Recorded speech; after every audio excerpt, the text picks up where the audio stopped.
Okay, welcome back everyone to CozyCryptidGaming.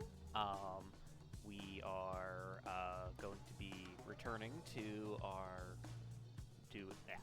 we're going to be returning to doing sort of a collection of one-off games before something of a planned multi-episode stream in a little while.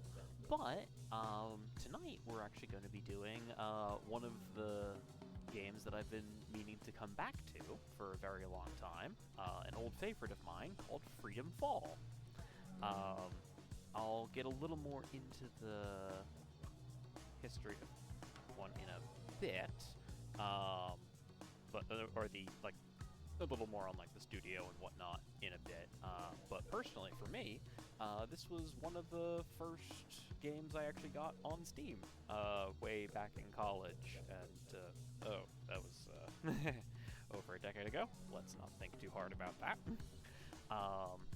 But yeah, this is a 2D platformer.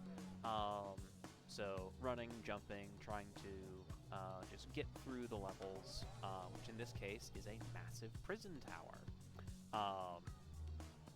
But unlike a lot of platformers, good examples of platformers would be the Mario Brothers series.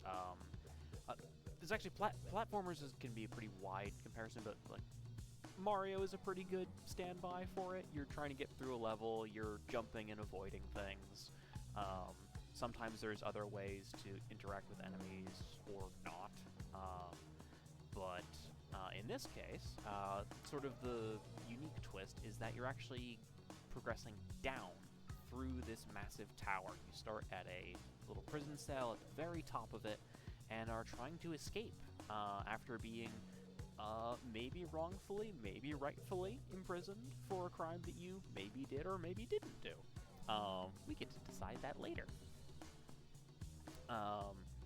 But throughout it, we will be, we'll call it encouraged to progress by a nameless princess.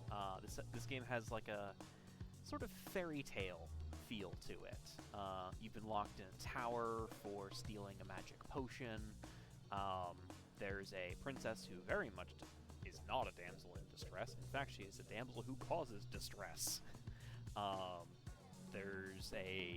There's a king and maybe an evil queen. Maybe there's some personal biases going on with that. And for me personally, I just really like the aesthetics of this game. In particular, the character designs are very much my particular brand of design and aesthetic. I still don't quite understand the weird scarf pennant shoulder things that our main character wears here.